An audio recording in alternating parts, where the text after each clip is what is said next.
জয় গুরু মা জয় গুরু। পরম প্রেমময় পরম দয়াল শ্রী শ্রী ঠাকুরের জয় গুরু এতক্ষণ সবাই। যারা নাম অমৃত সুধা পান করলেন, তাদের মানব জীবন শ্রেষ্ঠ জীবনের একমাত্র উদ্দেশ্য ঈশ্বর প্রাপ্তি। তা যেন এই জীবনেই সফল হয়, এই কাতর প্রার্থনা দয়ালের রাঙারাতুল চরণে। শ্রী শ্রী ঠাকুর আমাদের সবাইকে ঈশ্বর প্রাপ্তির খুব সহজতম পন্থা বলে দিলেন। বর্তমান আচার্যদেব কিছুদিন আগেও বারবার বলছিলেন, যদি কেউ শুধুমাত্র 48 ঘন্টা মন প্রাণ ধন যা কিছু দিয়ে, যথাসর্বস্ব দিয়ে শুধু নাম করে, ঠাকুরের চিন্তা করে, স্মরণ মনন করে, অনুরাগ ভরে নাম করে, তাহলে 48 ঘন্টার মধ্যেই তার জীবনের অমূল পরিবর্তন হয়ে যায়, ঈশ্বর দর্শন হয়, অনুভূতি ফিলিংস বেড়ে যায়। তাই জীবনের চলন চরিত্রে যাবতীয় গ্রহ বিপাক দুর্বিপাক সব কেটে যায়। এত সহজে কি করে সম্ভব, সেই সম্বন্ধে আজকে একটা গল্প বলবো। সেটা হচ্ছে, আমি মাঝে মাঝে বলে থাকি যে আমরা সবাই হরিদাস। সেই হরিদাসের গল্প। হরিদাস একজন কুখ্যাত ডাকাত, আর হরিদাসের স্ত্রী ঠিক তার বিপরীত, খুব ভক্তিমতী, ভগবান শ্রীকৃষ্ণের পূজারী। তো যতবারই ওই কুখ্যাত ডাকাতকে তার স্ত্রী বোঝায় যে তুমি লোকের জিনিসপত্র চুরি ডাকাতি করে নিয়ে এসো, খুন খারাপি করো, প্রয়োজনে তাদের মেরে ফেলতেও কুণ্ঠাবোধ করো না, এ আমার ভালো লাগে না। প্রত্যেকের অন্তরে ভগবান থাকেন, এ তো ভগবানকেই দুঃখ দেওয়া, কষ্ট দেওয়া। তোমার পাপের বোঝা এত বাড়ছে। ও বলে, দেখো, আমাকে জ্ঞান দেবে না। তোমার ভগবানের পুজো করতে ভালো লাগে, তুমি করো, সিংহাসনে বসিয়ে তাকে ফুলের মালা দিয়ে সাজিয়ে যত রকম করে ভক্তি চন্দন দিয়ে পুজো করো, আমি আপত্তি করব না, বাধা দেব না। কিন্তু আমাকে কখনো ভগবান টগবানে পুজো করতে বলো না। তাই নিজের সম্মান নিজে রক্ষা করে, অশান্তি না বাড়িয়ে, সেই কুখ্যাত ডাকাতের সঙ্গে পেরেও উঠবে না এইসব বিবেচনা করে তার স্ত্রী নিজের মতো করে ভগবান শ্রীকৃষ্ণের সেবা পুজো করেন। আর এই ডাকাত রাস্তা দিয়ে যে পেরিয়ে যায়, গাছের আড়ালে দাঁড়িয়ে থাকে, তাকে মুখে চেপে ধরে পিছন থেকে এবং সমস্ত কিছু কেড়ে নেয়, গাছে বেঁধে রাখে। আর যদি কেউ বেশি বদমাশি করে, তখন তাকে একেবারে প্রাণে মেরে ফেলতেও কুণ্ঠাবোধ করে না। এতটাই কুখ্যাত যে তার নাম শুনলে এলাকার বিভিন্ন প্রান্তের মানুষ ভয়ে ভীত হয়ে দৌড়াতে শুরু করে, ত্রাহি মা মধুসূদনম বলে ডাকতে শুরু করে। যেমন লম্বা চওড়া চেহারা, তেমনি কুখ্যাত ডাকাতে তার নাম। সে একদিন ভাবলো, 4-5টা গ্রামের পরে একটা নাকি ভগবান শ্রীকৃষ্ণের মন্দির আছে, তাহলে একদিন ওখানে যেতে হবে। সেখানে ভগবান শ্রীকৃষ্ণের গায়ে কোনো সোনার গয়না টয়না আছে কিনা দেখতে হবে, বা কিছু লুটপাট করে আনা যায় কিনা। এই চিন্তা ভাবনা নিয়ে সে একদিন 2-3খানা গ্রাম পেরিয়ে সেই মন্দিরে হাজির হলো। হাজির হয়ে দেখে, ও বাবা, অনেক লোকজন, ভিড়, ভাগবত পাঠ হচ্ছে আটচালাতে। তাহলে এত লোকের মাঝে আমি কি করে চুরি ডাকাতি করব? তখন একটি লোককে সে চাদর মুড়ি দিয়ে গেছে, তার চেহারা দেখলেই সবাই চিনে ফেলবে যে এই কুখ্যাত ডাকাত, সবাই ভয়ে পালিয়ে যাবে। তাই চাঁদের মুড়ি দিয়ে একটি লোককে জিজ্ঞেস করলো, আচ্ছা, এই ভাগবত পাঠ কদিন চলবে? বলে, কাল অবধি, কালকে শেষ হয়ে যাবে। বলে, বাঁচা গেল বাবা, কাল ফাঁকা হয়ে গেলে আমি সব লুটপাট করে নিয়ে চলে যাব, যা পাবো। লাস্টে যদি কিছুই না পাই, অষ্টধাতুর মূর্তি তো পাবো, সেই শিলা মূর্তিগুলোই তুলে নিয়ে বিচে দেবো। এইসব চিন্তা ভাবনা করে পরদিন গিয়েছে। ডাকাতের কোনো ধারণা নেই, মনে করছে কালকে শেষ মানে সকাল থেকেই শেষ। গিয়ে দেখে তার বিপরীত, প্রচুর লোকজনের ভিড়। আজকে শেষ দিনের পাঠ হবে বলে অনেক লোকজন এসছে, জমায়েত হয়েছে। তখন দূরে প্রান্তে দাঁড়িয়ে ভাবছে, এখনই বোধহয় পাঠ শেষ হয়ে যাবে, সবাই চলে যাবে, ফাঁকা হয়ে যাবে। তাই নিজে একটু দাঁড়িয়ে ভাগবত শুনছে।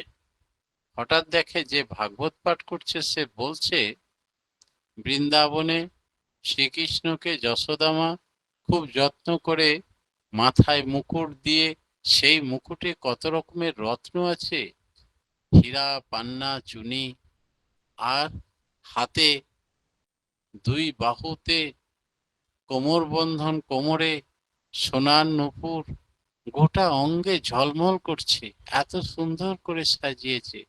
অতটুকু রাখাল বালক সে শ্রীদাম সুদামের সঙ্গে গিয়েছে গরু চড়াতে, আর এই গরু চড়াবার বাহানায় তার মা তাকে 1 ঘন্টা থেকে যত দামি দামি সোনা পরিয়েছে।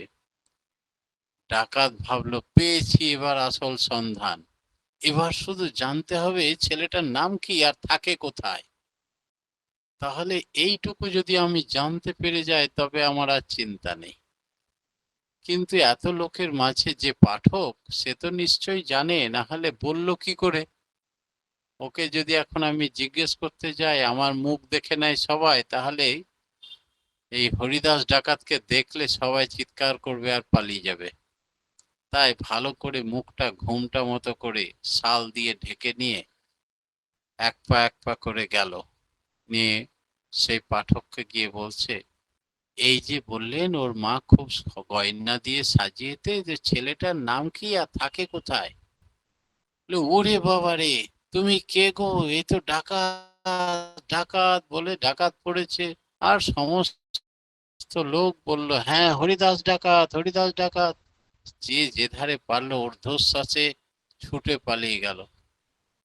হরিদাস ডাকাত দেখলো, যা, তবে কাউরির সাধ্য নেই তাকে আটকায় বা মারধর করে। তার কারণ হরিদাস ডাকাতের গায়ে ভীষণ জোর, সে একাই 100। তাই হরিদাস ডাকাত এই কথা শুনে সে চাদরটাকে আবার ভালো করে মুখে ঢাকা নিল, কেউ যেন চিনতে না পারে। এদিকে দেখে মূল পাঠক যে, সে তার ঝোলাটা কাঁধে নিয়ে ছুটছে। পিছন পিছন হরিদাস ডাকাত ছুটতে আরম্ভ করলো। আগে আগে পাঠক ছুটে, পিছন পিছন ডাকাত ছুটে, আর সবাই দৌড়ে পালিয়ে গেল। সমস্ত সভা ভেঙে গেল। এক বিধিখিস্ত্রি বিভ্রাট কাণ্ড ঘটে গেল। এদিকে ডাকাত পিছন ছাড়ে না, খবর আমাকে নিতেই হবে। তারপরে দেখে দরজায় খিলেটে বলছে তার স্ত্রীকে, আমার পিছনে ডাকাত পড়েছে, বলে দরজা লাগিয়ে দাও। একটু পরেই দরজা কড়া নাড়ে ডাকাত। হরিদাস ডাকাত বলে, আমি আপনার বাড়িতে ডাকাতি করতে আসিনি মা, আপনি দরজা খুলুন।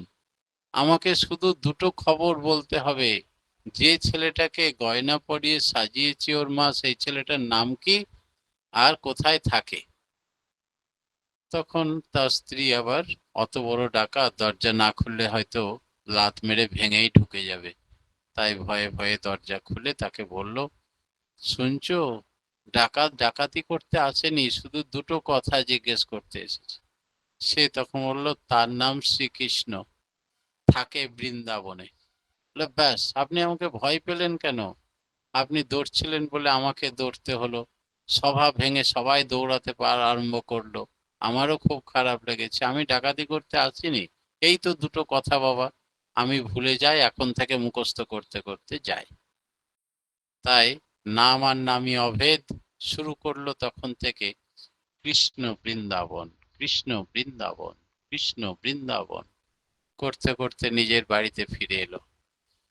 তার স্ত্রীকে বলল, আমার ঝোলা গুছিয়ে দাও, আমি কৃষ্ণ বৃন্দাবনে যাব। তখন তার স্ত্রী বলল, এই ডাকাতের মুখে এইরকম নাম, ভগবান তাহলে আমার প্রার্থনা মঞ্জুর করেছেন, তার সুমতি দিল নাকি? সে আর কোনো কিছু জিজ্ঞাসাবাদ না করে সে ঝোলাতে মুড়ি, মুড়কি, গুড়, লাড়ু সব ভরে দিয়েছে, রাস্তায় খাবে। আর সে রেডি হয়ে চলে গেল কৃষ্ণ বৃন্দাবন, কৃষ্ণ বৃন্দাবন, শুধু একই সুরে বলেই যাচ্ছে, আর কোনো ধ্যান জ্ঞান নেই। 5 দিন পদব্রজে হাঁটছে বৃন্দাবনের পথে, কৃষ্ণ বৃন্দাবন, কৃষ্ণ বৃন্দাবন নিয়ে। 5 দিন পর খিদে পেয়েছে। তখন মনে পড়লো, আরে আমার স্ত্রী যে ঝোলাতে ওই চিড়ে নাড়ু মুড়ি বেঁধে দিয়েছিল, গুড়, এগুলো গাছতলায় বসে সে খেলো। খাওয়ার পরে দেখছে ঝোলাতে তো জল দেয়নি, তো জল খাবো কি করে, প্রাণ যে ফেটে যায় তৃষ্ণায়। কৃষ্ণ বৃন্দাবন, জল পাবো কোথায়, কৃষ্ণ বৃন্দাবন। আমার কিছু মনে থাকে না, যদি ভুলে যায় তাই বারবার মনে করিয়ে দেয়, কৃষ্ণ বৃন্দাবন। হঠাৎ দেখে ভগবান শ্রীকৃষ্ণ একটা বালকের ভেষ ধরে এসে বলছে যে তুমি ঘোল খাবে গো, ঘোল, আমার মাথায় ঘোল আছে। তাহলে তাই দাও, খুব জল পিপাসা পেয়েছে, কিন্তু আমার কাছে যে পয়সা নেই। তোমার কাছে পয়সা নেই? তাহলে না, আমি বৃন্দাবনে যাচ্ছি, কৃষ্ণ বৃন্দাবন, সেই কৃষ্ণের গায়ে প্রচুর গয়না আছে, সেগুলো চুরি করে যখন ফিরবো তোমাকে এক টুকরো দিয়ে দেবো। এখন তুমি আমাকে বিনা পয়সায় 2 গ্লাস ঘোল দাও, খুব তৃষ্ণা পেয়েছে। মৃদু হাসলেন ভগবান আর 2 গ্লাস ঘোল খাওয়ালেন। ঘোল খেয়ে এবার সে কৃষ্ণ বৃন্দাবন, কৃষ্ণ বৃন্দাবন করে হাঁটতে আরম্ভ করলো। আর জিজ্ঞেস করলো, এই ছেলে, আর কৃষ্ণ বৃন্দাবন কত দূর? ওই তো সামনে একটা নদী আছে, তাড়াতাড়ি যাও, নদীতে আবার মাঝি থাকে না, নদীটা পেরিয়ে ওই পারেই তুমি বৃন্দাবনে পৌঁছাবে। বলে ঠিক আছে। কৃষ্ণ বৃন্দাবন, ঘাটে গিয়ে দেখে কোনো মাঝি নেই, শুধুই কৃষ্ণ বৃন্দাবন বলে, আর খোঁজে, একটাও মাঝি নেই, নৌকা নেই। দেখে হ্যাঁ, একটি ছেলে কালো মতো, সে আবার কোমরে তার বাঁশি গোজা, সে এসে বলে, কি গো, তুমি ওই পারে যাবে নাকি? বলে তুমি তো বাচ্চা ছেলে, তোমার বাবাকে ডাকো, তুমি পারবে না নৌকা চালাতে? বলে আমি পারবো, তুমি বসো না নিশ্চিন্তে। কৃষ্ণ বৃন্দাবন, বলে তুমি যাবে কোথায়? বলে বৃন্দাবনে কৃষ্ণ থাকে জানো? বলে হ্যাঁ জানি তো, জানি তো।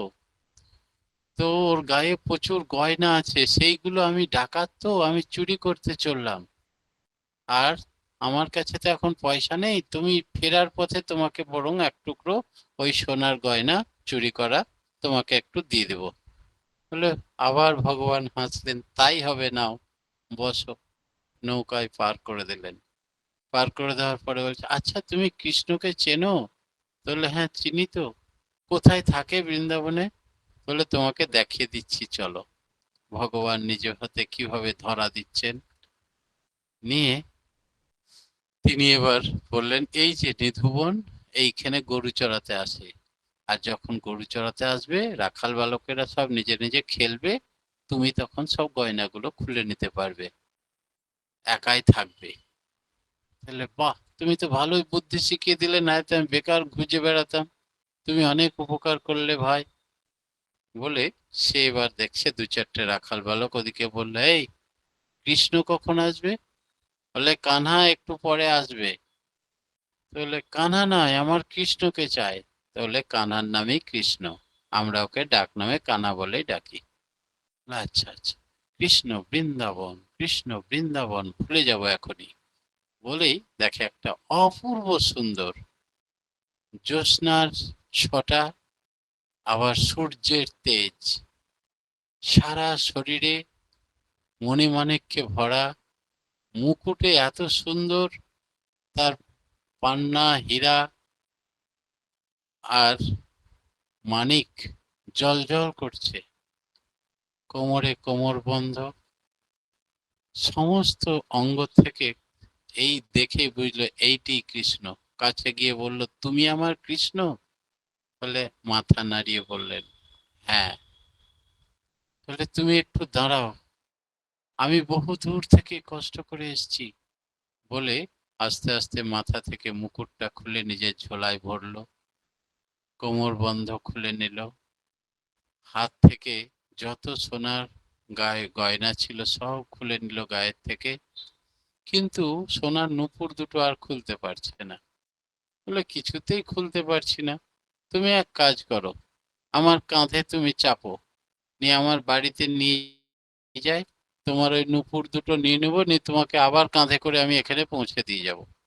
তো যাবে তো আমার সঙ্গে? মৃদু হেসে বললেন, হ্যাঁ।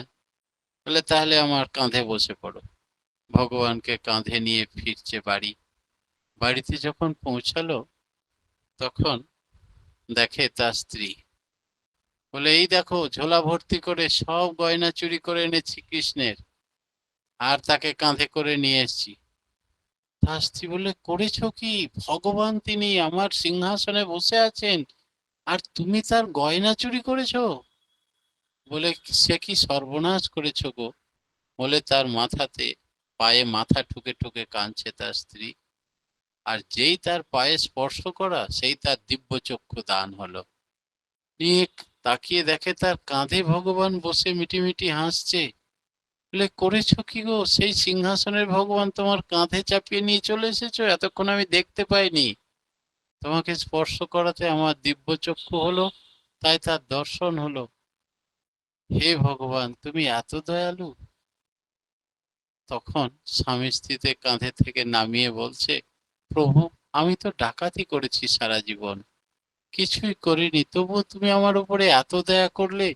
সিংহাসনের ভগবানকে আমি কাঁধে নামিয়ে চাপিয়ে নিয়ে এলাম, কেন এত দয়া করলে প্রভু?